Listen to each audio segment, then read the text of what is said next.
There are unwritten rules in the underworld. You don't talk to the cops, you don't steal from the church, and if you want to live to see the sunrise, you never, ever touch the Queen. But in 1948, one man forgot that rule. The date was October 12, 1948. The location was a high-end charity gala in Midtown Manhattan, neutral ground where the politicians who ran the daylight shook hands with the gangsters who owned the night. Walking through the lobby was Mamie Hatcher Johnson, Bumpy Johnson's wife. She was the definition of Harlem elegance, high cheekbones, poised, wearing a custom-made gown of pristine white silk that cost more than most men made in a year. She moved through the room not like a gangster's wife, but like a diplomat, like royalty. But to some men in that room, she was just a target. Enter Alderman Thomas "Red" Miller, a powerful city official who controlled zoning permits in Queens. He was a man who smiled for the cameras during the day, but at night he traded his suit for a white hood. A known associate of the Ku Klux Klan, Miller believed his badge and his skin color made him a god. As Mamie walked toward the cloakroom, the crowd parted, except for Miller. He stepped directly into her path. It wasn't an accident, it was a blockade. Mamie stopped. She didn't flinch. She simply waited for him to move. Miller didn't move. He looked her up and down, his eyes filled with that specific ancient hatred. He looked at her dark skin against that white silk dress. He sneered, and then, in front of 50 witnesses, the alderman cleared his throat and spat directly onto Mamie Johnson's chest, a thick dark stain on the white silk. The room froze. The band stopped playing. A waiter dropped a tray of glasses and the crash echoed like a gunshot.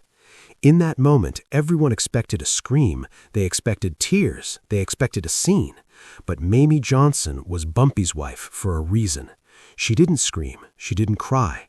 She slowly opened her purse, took out a linen napkin, and wiped the saliva from her skin. She looked at the stain, then she looked at Miller. She didn't say a word. She just walked away. Behind her, Miller laughed.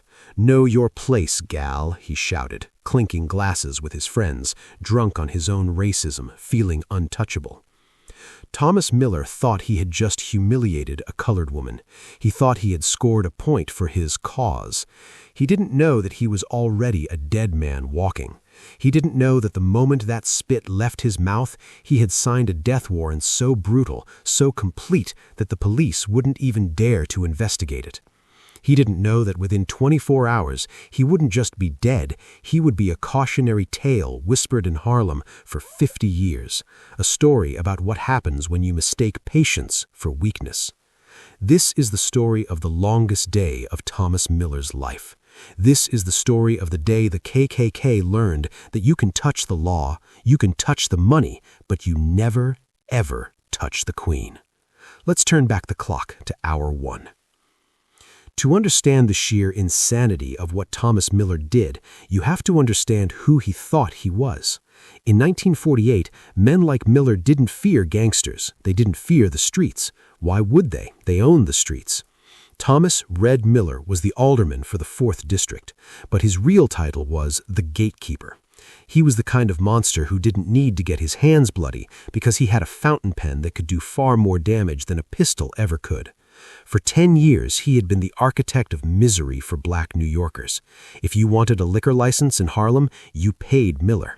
If you wanted to keep your building from being condemned to make way for a new highway, you paid Miller.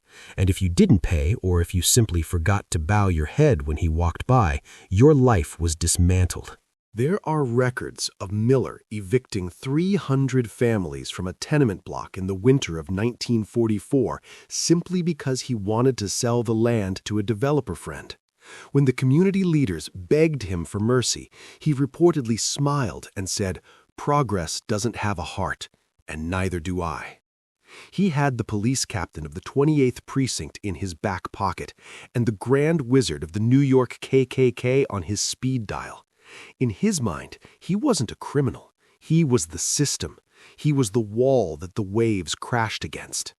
And this was the root of his fatal mistake. It was a mistake born of pure, unadulterated arrogance. See, when Miller looked at Bumpy Johnson, he didn't see a general. He didn't see a strategist who had survived wars with the Italian mafia and the Jewish mob. He just saw a ghetto thug. He saw a criminal who existed only because men like Miller allowed him to exist. He believed that the power of City Hall was a fortress that no black man could breach. So, when he looked at Mamie Johnson that night, he didn't see the wife of the most dangerous man in New York. He didn't see a partner in an empire. He saw a target. He saw someone he could bully to remind everyone in that ballroom that no matter how much money these people made, they were still beneath him. He thought spitting on her was a flex. He thought it was a display of dominance. He truly believed that the worst thing that would happen was a strongly worded letter from a lawyer he could disbar with a phone call. Miller left the gala that night feeling 10 feet tall. He got into his town car, lit a cigar, and was driven back to his pristine, all-white neighborhood in Queens. He walked through his front door, the master of his domain. He poured himself a glass of expensive scotch, probably paid for with bribe money, and sat down in his leather armchair. His wife asked him how the gala was. Miller took a sip of his drink, chuckled, and said, "It was fine. Had to put an uppity-colored girl in her place, though. They forget who runs this city." He took another sip, letting the warmth of the alcohol settle in, feeling safe, feeling secure, feeling like the king of the world. He had no idea that 10 miles away, in the back room of a storefront on 125th Street, a black telephone began to ring. It rang once, it rang twice, and then a hand picked it up. The silence of the night was about to be broken, and the safety Thomas Miller had spent a lifetime building was about to evaporate into thin air. The phone didn't ring 3 times. Illinois Gordon picked it up on the second ring. He listened for 10 seconds, his face draining of color, his eyes darting toward the man sitting at the mahogany desk across the room. Ellsworth Bumpy Johnson was playing chess against himself. He held a knight in his hand, hovering over the board, lost in the geometry of the game. He didn't look up when Illinois hung up the receiver. He didn't look up when Illinois walked over to the desk, his hands trembling slightly. The room was quiet, save for the ticking of a grandfather clock and the distant hum of 125th Street. "Boss," Illinois said, his voice cracking, "we got a problem. It's Mamie." Bumpy placed the knight down gently. He didn't slam it. He didn't stiffen. He just stopped moving. "Tell me." Illinois told him. He recounted the gala, the spitting, the laughter, the sheer public disrespect. Any other gangster would have flipped the table. They would have grabbed a Tommy gun and stormed out the door screaming for blood. Viewers expect rage. They expect noise. But Bumpy Johnson was scary because he was quiet. The silence that filled that room was terrifying. It was the kind of silence that happens right before a tsunami hits the shore, the water pulling back, the air going still. Bumpy didn't blink. He stared at the chessboard, his expression unreadable, his mind processing the insult not as an emotional wound, but as a strategic problem that required a terminal solution. Finally, he spoke. His voice was soft, almost a whisper. "Did she cry?" Illinois swallowed hard. "No, boss. She wiped it off. She held her head high. She walked out like a queen." Bumpy nodded slowly, a dark satisfaction settling in his eyes. "Good," he said, "because he's going to do the crying for both of them." Illinois reached for his shoulder holster. "I'll get the boys. We can be at Miller's house in Queens by midnight. We'll burn it down with him inside." "No," Bumpy said. The single word stopped Illinois cold. Bumpy stood up. He walked to the window, looking out at the Harlem night. "You kill a man like Miller, he becomes a martyr. The police come down on us with the wrath of God. No, we don't just kill the man. We kill the myth. We kill the arrogance. By the time I put a bullet in him, I want him to beg for it." He turned back to Illinois. "Put the guns away. Get me the banker. Get me the union rep. Get me every debt collector who operates below 96th Street. I want a red light on Thomas Miller. No one touches him, no one speaks to him, but everything he owns, we strip it." Bumpy walked to the coat rack and grabbed his fedora. He checked his watch. The calm was gone, replaced by a cold, mechanical precision. "Miller thinks he's safe in his castle," Bumpy said, opening the door. "He has no idea that the siege has already begun. He has 24 hours to watch his life fall apart. Hour 1 starts now." Thomas Miller woke up at 8 a.m. feeling like the king of New York. The morning sun streamed through his curtains in Queens, and the memory of the previous night, the spit, the laughter, the feeling of absolute dominance was a warm glow in his chest. He shaved, hummed a tune, and prepared for another day of being the system. But while Miller was buttering his toast, his empire was already burning. Bumpy Johnson didn't wait for noon. He struck at the opening bell. Miller secretly owned 3 speakeasies in Midtown, cash cows that funded his lifestyle and his bribes. They were supposed to be untouchable, protected by the very police precincts he controlled. At 9 a.m. sharp, the doors to all 3 establishments were kicked open simultaneously. But it wasn't the police. At the Blue Velvet on 8th Avenue, patrons and cleaners watched in horror as 4 men in gray suits walked in carrying sledgehammers. They didn't scream, they didn't rob the register. They walked straight to the shelves of top-shelf whiskey, Miller's private stock, and started swinging. The sound of shattering glass was deafening. Thousands of dollars of liquor gone in seconds. Then came the cash. They pried open the floor safes, but instead of bagging the money, they piled it in the center of the room. One of the men, a stone-faced enforcer named Big Sam, struck a match. He dropped it on the pile of bills.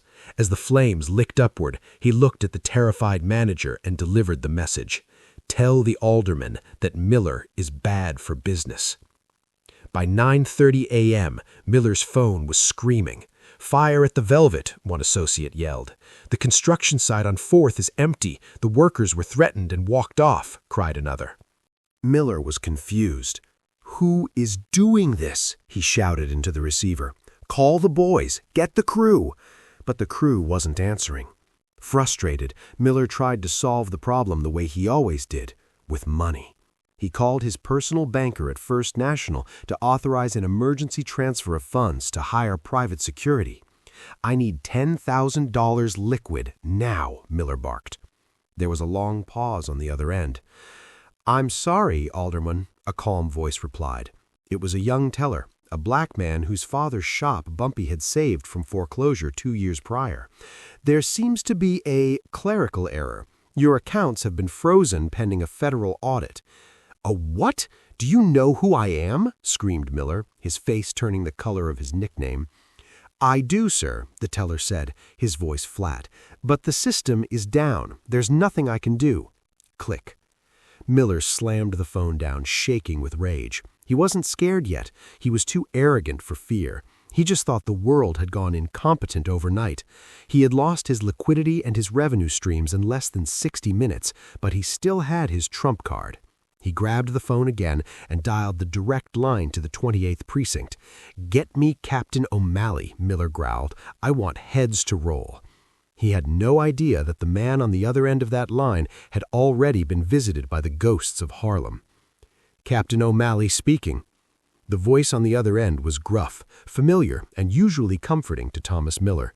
For a decade, Captain Patrick O'Malley of the 28th Precinct had been Miller's bulldog. If Miller needed a union strike broken, O'Malley sent the riot squad. If Miller wanted a rival intimidated, O'Malley's boys paid a visit.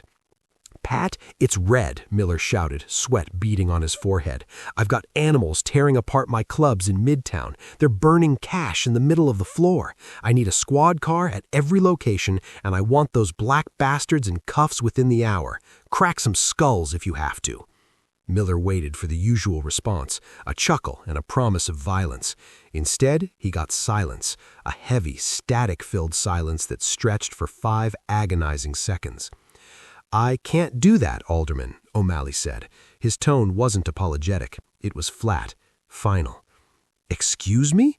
Miller gripped the receiver so hard his knuckles turned white. "What do you mean you can't? I put you in that chair, Pat. I own that chair." "Not anymore," O'Malley replied. What Miller didn't know was that 2 hours before the sun came up, Captain O'Malley had received a visitor. Bumpy Johnson hadn't broken into the captain's home. He had knocked politely. He sat in the captain's kitchen, placed a manila envelope thick with cash on the table, double what Miller paid in a year, and next to it a folder of photos showing the captain leaving a brothel in Hell's Kitchen. Bumpy had given O'Malley a simple choice. You can be rich and blind, Captain, or you can be poor and famous. O'Malley chose blind. We're short-staffed, Red. O'Malley lied, his voice devoid of emotion. Big pile-up on the bridge. All units are tied up. Sounds like a civil dispute at your clubs. You're on your own. On my own? I'm an elected official, Miller screamed. If you don't send cars right now, I'll have your badge. No, you won't, O'Malley said softly. Because if you push this, Red, the photos come out. And frankly, Bumpy pays better. The line went dead.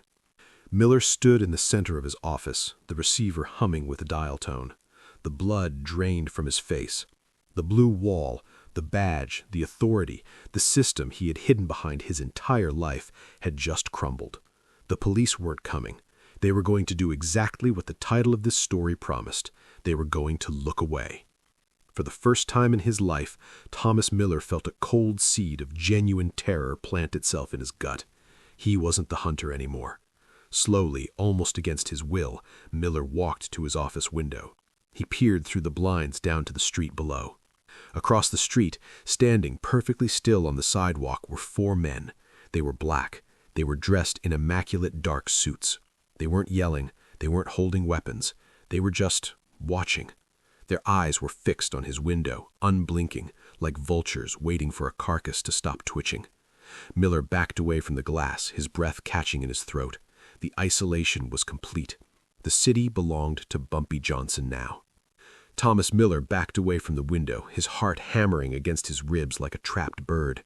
He was a politician, and politicians knew one universal truth: perception is reality. If he hid in his office, he looked weak. If he looked weak, the sharks would circle. He had to maintain the illusion of control. I have a lunch meeting at the Harvard Club, Miller muttered to his empty office. I'm going to go to lunch. I'm going to eat a steak. I'm going to fix this. He straightened his tie, grabbed his briefcase, and marched out of the building. He expected his usual reception, nods of respect from pedestrians, the tip of a hat from the doorman. Instead, he stepped onto the sidewalk and walked into a vacuum. The street was busy, but as Miller moved, a bubble of silence formed around him. People didn't nod, they didn't smile. They stopped talking and stared. It wasn't just the men in suits across the street anymore. It was everyone. The newsstand vendor, the shoeshine boy, the woman waiting for the bus. They all looked at him with the same flat, heavy expression. It was the look you give a dead man walking. Miller walked faster, sweat prickling under his collar. "What are you looking at?" he snapped at a passerby. The man didn't blink. He just kept walking. Then a young boy, maybe 10 years old, stepped out from an alleyway. He was scruffy, wearing a newsboy cap. He walked directly up to the alderman. Miller flinched, raising his briefcase like a shield. "Message for you, mister." The kid shoved a crisp white envelope into Miller's free hand. Before Miller could grab him, the kid vanished into the crowd. Miller tore open the envelope. Inside wasn't a death threat, at least not a direct one. It was a bill, a dry-cleaning invoice from the most expensive tailor in Harlem. Item: custom silk gown, white. Damage: biological waste. Cost: $5,000. Miller's hands shook. $5,000 was a fortune, but it was the handwritten note paper-clipped to the invoice that made his stomach drop. The handwriting was elegant, cursive, and sharp. Cleaning won't fix it. Only blood washes out stains. The veneer of the respectable politician cracked. Miller crumbled the note in his fist. He spun around, searching for the kid, searching for the men in suits, searching for anyone to blame. "You think this is funny?" Miller screamed at the silent crowd. "I am an alderman. I run this city. You can't intimidate me with laundry bills." He looked insane, a red-faced man in an expensive suit yelling at empty air on a Tuesday afternoon. The pedestrians kept watching, judging, recording his unraveling. Panic finally overtook arrogance. He needed to get out. He needed his car. He ran toward the corner where his town car was always parked, waiting to whisk him away to safety. "Jimmy!" he yelled for his driver. "Jimmy, get the engine running!" He rounded the corner and skidded to a halt. The car was there, but Jimmy was gone. The driver's side door was wide open, swaying gently in the wind, and the car itself was sitting on its rims. All 4 tires had been slashed. The rubber lay in ribbons on the asphalt. Miller stood alone on the corner, panting, the crumpled note burning a hole in his palm. He had no police. He had no money. And now he had no way to run. Thomas Miller didn't wait for a mechanic. He abandoned his ruined town car on the corner and threw himself into the back seat of a passing yellow taxi. The ride to Queens felt like an escape from a war zone. With every mile that put distance between him and Harlem, his heart rate slowed. The suburbs were his territory. The manicured lawns and white picket fences were a fortress that men like Bumpy Johnson couldn't breach. Or so he believed. The taxi dropped him off at his driveway as the sun began to set. The street was quiet. Too quiet. Miller walked up the path, his keys in his hand, ready to lock the world out. But he didn't need his keys. The front door was standing wide open. The wood groaned in the evening wind, swaying gently against the frame. Miller froze. His first thought was violence, a home invasion, a kidnapping. He rushed inside, shouting the names of his wife and children. Silence answered him. The house wasn't tossed. There was no broken glass, no overturned furniture, no signs of struggle. The dinner table was set for 4, plates waiting for food that would never be served. It was as if his family had simply evaporated. He found the answer on the kitchen counter, a single sheet of elegant stationery written in his wife's handwriting. Miller read the words, and his knees gave out. It wasn't a ransom note. It was a thank you note. His wife wrote that a charming associate of Mr. Johnson had called to warn them about potential unrest in the city, targeting politicians. Mr. Johnson insisted they be moved to safety. He had sent a car. He had booked them the presidential suite at the Plaza Hotel, all expenses paid. Miller stared at the paper. The brilliance of the move was suffocating. Bumpy hadn't kidnapped his family. He had upgraded them. He had protected them. It was the ultimate insult. Bumpy was telling Miller, "I can walk into your home whenever I want. I can take your family whenever I want, but I won't hurt them because unlike you, I don't target women." It was a moral victory that cut deeper than a knife. The gangster had acted like a gentleman, while the alderman had acted like an animal. Miller slumped against the counter. He was alone in a 4-bedroom house that suddenly felt like a mausoleum. He reached for the wall phone to call the plaza, to hear his wife's voice, to ensure it wasn't a lie. There was no dial tone, just the dead, hollow silence of a cut line. Then came the sound from the basement, a heavy metallic clunk. The lights in the kitchen flickered once, twice, and then the house plunged to total darkness. The darkness in the house wasn't empty. It was heavy. It pressed against Thomas Miller's chest, suffocating him slowly. For 4 hours, the alderman sat in his high-backed leather chair, a double-barreled shotgun gripped so tightly his fingers cramped. The grandfather clock in the hall had stopped ticking. The silence was absolute, broken only by the wind scratching branches against the siding like skeletal fingers trying to pry the house open. This was the torture. Bumpy Johnson knew that the anticipation of violence was worse than violence itself. He was letting Miller marinate in his own terror. Every shadow in the corner of the room seemed to move. Every settling floorboard sounded like a footstep. Miller swung the shotgun barrel from the hallway to the window, his eyes wide, unblinking, burning with strain. He was sweating through his suit, the smell of fear pungent in the stale air. He wasn't the hunter anymore. He was the fox in the hole, listening to the hounds circling above. Then the silence shattered. Glass exploded inward from the living room window. Miller screamed, swinging the gun toward the noise, nearly pulling the trigger. Shards of crystal rained down onto the carpet. Lying amidst the debris was a single red brick. Miller scrambled over to it, weapon raised, trembling. Wrapped around the brick was a piece of fabric. He unraveled it. It wasn't a note. It was a handkerchief. Fine linen, embroidered with the initials MHJ. It was stiff with a dried, dark stain.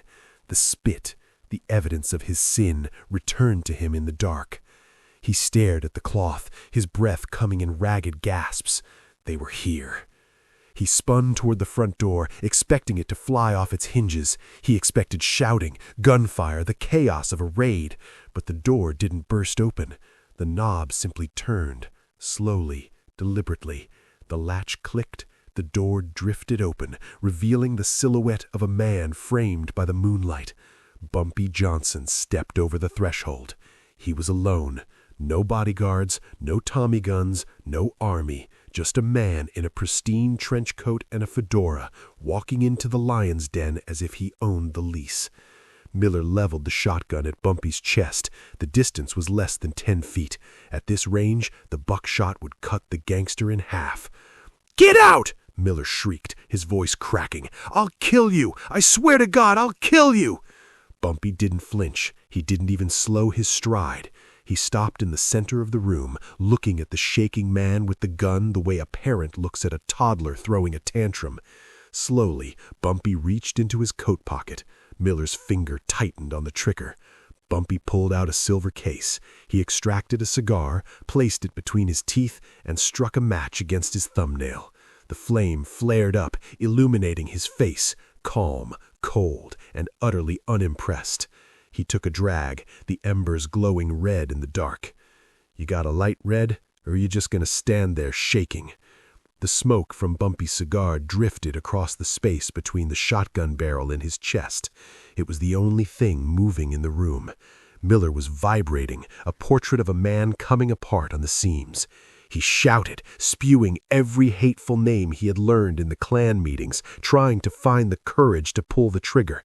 He called Bumpy a savage, an animal, a stain on the city that needed to be wiped clean. Bumpy just watched him. He didn't raise his voice to match Miller's hysteria. He spoke through the smoke, his tone conversational, as if discussing the weather. He talked about kings and queens. He explained that a man who insults a woman isn't a man at all. He's a mistake. He explained that Mamie wasn't just a wife. She was the crown jewel of Harlem. To spit on her was to spit on God. Miller's finger twitched on the trigger. He was close to snapping. He yelled that he would blow Bumpy's chest open, that he would end this right now. Bumpy shook his head slowly. He tapped the ash from his cigar onto Miller's expensive Persian rug. He wasn't going to kill him. The shotgun lowered an inch. Confusion broke through the panic. Miller blinked, the adrenaline dumping out of his system. He thought he had won. He thought the gangster was negotiating, backing down, offering a truce. A nervous, hopeful breath escaped his lips. Then came the correction. Bumpy stepped forward. Death was too easy. Death was a mercy. Miller had taken dignity. He had to give it back. Bumpy let out a sharp, piercing whistle. The shadows behind Miller solidified. Two men, massive and silent as grave markers, emerged from the hallway darkness. Miller spun around, but the shotgun was ripped from his hands before he could even scream. They didn't beat him. There were no punches, no broken bones, no blood spatter on the walls. This wasn't a brawl. It was an undressing. Rough hands tore at his expensive suit. The Italian wool jacket ripped at the seams. The shirt buttons popped, scattering across the floor like teeth. Miller thrashed, but he was a child in the grip of giants. Within seconds, the alderman, the man who controlled Queens, the man who wore a hood to feel powerful, was stripped down to his boxers and a thin undershirt. He looked small, pale, pathetic, a shivering creature stripped of his armor. They dragged him toward the door. His bare feet scraped against the hardwood, then the cold concrete of the porch. He kicked, he begged, he pleaded for the police he had once commanded, but the night swallowed his voice. Outside, a black sedan idled at the curb. The trunk popped open like a hungry mouth. They hoisted him up and threw him inside. Miller curled into a ball in the spare tire well, staring up at the stars, weeping. Bumpy walked to the back of the car. He looked down at the shivering, half-naked man. "Where are you taking me?" Miller sobbed. Bumpy slammed the trunk shut. The muffled sound of Miller's scream was cut off by the engine revving. The destination was set. They were going to Harlem. The ride ended just as the sun began to bleed over the Harlem rooftops. The sedan didn't pull into a dark alley or a warehouse. It screeched to a halt right in front of the 125th Street shopping district, the heart of the neighborhood, the very pavement where Mamie Johnson walked every Sunday. The trunk popped open. Thomas Miller, freezing, traumatized, and stripped to his underwear, was hauled out and thrown onto the concrete. He scrambled to his knees, gasping for air, expecting a bullet. Instead, he looked up and saw a wall of people. It was dawn, but the street wasn't empty. Shopkeepers, early risers, and men on their way to the factory had stopped. A crowd of 50, then 100. They formed a silent circle around the shivering alderman. And standing at the front of that circle was Mamie Johnson. She wore a pristine dress, her hair perfect, her posture regal. She looked down at the man who had spat on her the night before. There was no anger in her eyes anymore, only pity. Bumpy stepped between them. He didn't have a gun in his hand. He held a bucket of soapy water and a stiff, bristled brush. He dropped them at Miller's knees. The water splashed onto the alderman's bare legs. "The sidewalk is dirty, Red," Bumpy said, his voice carrying over the morning wind. "Clean it." Miller hesitated. He looked at the crowd, desperate for an ally, but found only judgment. He looked at Bumpy and saw death waiting. Trembling, the powerful politician, the man who wore a hood to terrorize this community, dipped the brush into the bucket. He bent forward, and he began to scrub. The sound of the bristles scraping the pavement was the only noise in Harlem. Scrub, scrub, scrub. For 10 agonizing minutes, Thomas Miller crawled on his hands and knees, washing the street he had claimed to own. He wept openly, tears mixing with the soapy water. He was no longer the system. He was no longer a threat. He was just a small, broken man in his underwear, bowing before the queen he had tried to break. Bumpy looked at his wife. Mamie watched the man scrub for a moment longer, then lifted her chin. She gave a single, sharp nod. The debt was paid. Bumpy kicked the bucket over, washing the suds into the gutter. He leaned down, bringing his face inches from Miller's ear. "You leave New York today," Bumpy whispered. "If I ever see your face in my city again, you won't be scrubbing the floor. You'll be under it." Miller scrambled up and ran. He ran barefoot down 125th Street, disappearing into the morning mist, leaving his dignity in a puddle on the sidewalk. Thomas Miller vanished from history that day. Some say he fled to a potato farm in Idaho. Others say Bumpy lied about the Mercy and that Miller ended up in the East River an hour later. But one thing is fact. The KKK never disrespected a Johnson woman again. Bumpy didn't just protect his wife. He protected the dignity of every black woman in Harlem that day. Was this justice, or was it cruelty? Let us know in the comments below. And don't forget to subscribe for more untold stories of the American underworld.